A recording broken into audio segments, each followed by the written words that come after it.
Greetings, friends and fellow rebels. Today I want to talk about the natural alliance between the two binary archetypes, the teacher and the seeker. I say seeker rather than student because I think that the term student, the definition of student, has been bastardized.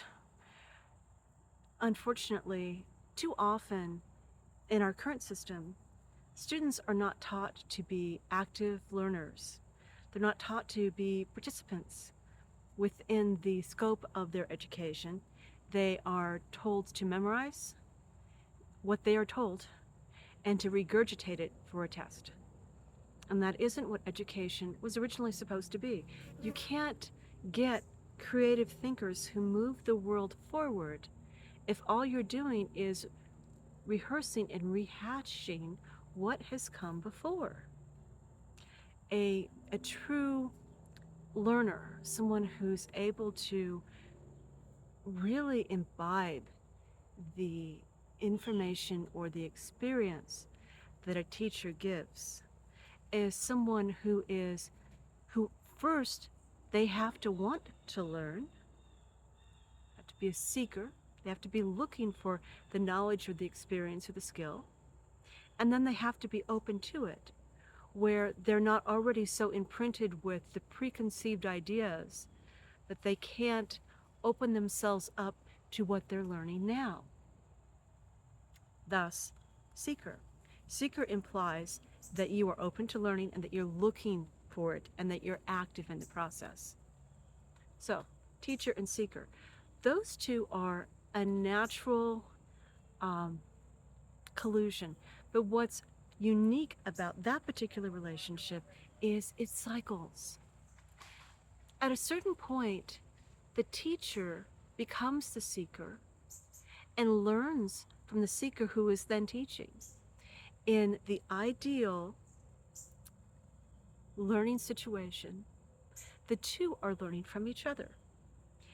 The teacher often discovers that when they go to explain something, to show it, to demonstrate it, to bridge the knowledge from the seeker to themselves in a particular skill or an idea, that they didn't quite know it as thoroughly as they thought they did. Often learning is a lifelong process. The more you learn that there is to learn. And when you reach the limit of what is known, you discover that innovation lies beyond that. And there are things that you can do that you had no idea were possible when you were busy trying to understand the structure of what you were learning to do. Now, obviously, this applies more to the bigger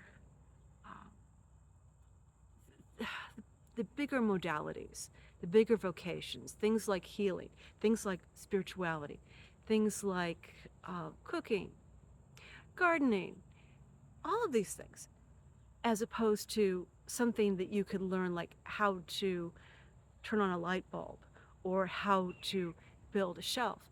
But even the basic tasks, the simple tasks, can be augmented.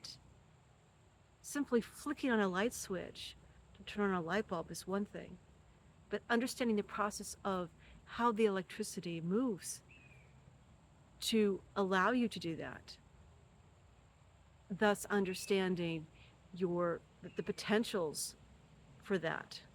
Or if you want to go into the spiritual realm, what you're doing on a spiritual level by turning that light bulb on, reaffirming the idea of every time I turn that light bulb on, I am lighting up another part of my mind or another part of my will or another part of who I am, and making that simple little process something more. Even the simple tasks, you can go beyond the obvious. You can push past. But again, flow. When you have someone else to hold the other side of that relationship, when You can be the seeker and the teacher all in yourself. You can do that. But when you have someone else to hold the other side of that cycle, just as with all of the other binary collusions, you can go further faster. So I can sit in my room, in my study, and learn about something. But if I share it with you holding the role of seeker temporarily while you're listening to me, I have to understand it on a level that I didn't have to understand it when it was just me. I have to understand all levels of it.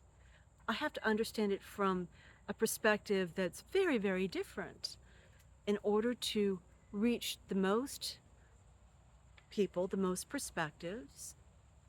And as my energy goes out to you, what comes back to me are questions and ideas.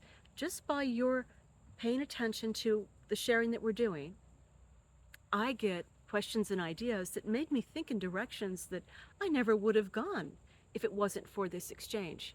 So I become the seeker, I become the learner, I figure out how to look at what I know, my life experiences, where to quest, where to research, so that I can learn more and do more. I get the benefit of your perspective. You get the benefit of mine. You're temporarily paying attention to me. I am temporarily holding the archetype of teacher. You are temporarily holding the archetype of seeker. But that switches. When you talk to me, when you think about what I've said, you become the teacher. I am learning from you. The synergy makes both of us more. Which is why having friends and exchanging ideas within your friend group is so powerful. Simply being in proximity of someone who has ideas and a diverse opinion that's different from yours. Maybe they hold the same values, but different opinions, different ways of going about things. If you have a friend like that, or friends like that, you become more, and so do they. So, the seeker and the teacher, how they help each other. This one's very simple, but maybe not so, because there's been a concerted effort within our culture, at least within this particular time frame of the 2020s, and some before that, that have been trying to split us. They've been trying to tell us, if that other person doesn't completely agree with everything you say and see it exactly the way you see it, they're terrible, you have to get rid of them. That couldn't be further from the truth. You learn from having your ideas challenged. I want to hear challenges to my ideas.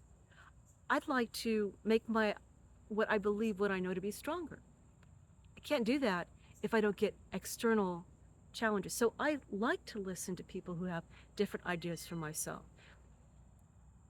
Granted, when I hear the same ideas repeated over and over and over and over again, and I've already researched and dealt with it and thought it through and made some determinations about, why they hold that idea and whether or not it applies to my world, at a certain point, I'm done with hearing the argument restated or continued on. If you start from a false premise, then continuing to walk down the path of the false premise is just, it doesn't serve. It's a waste of the precious time we have here. So I don't listen to everything ad nauseum, but if it's a new idea, it has new information, new facts behind it, things I haven't heard, things I don't know about, I would be more than happy. See, that's how that works. And we can't explore that if we can't allow ourselves to hear all sides.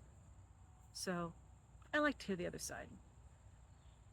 As long as it doesn't end with, because I said so. It's the way I told you, because I said so. Because this makes me happy. Not helpful. Critical thinking, if you're going to be a seeker, if you're going to be a teacher, critical thinking, it's important. Thank you for spending time with me. Welcome to the woods.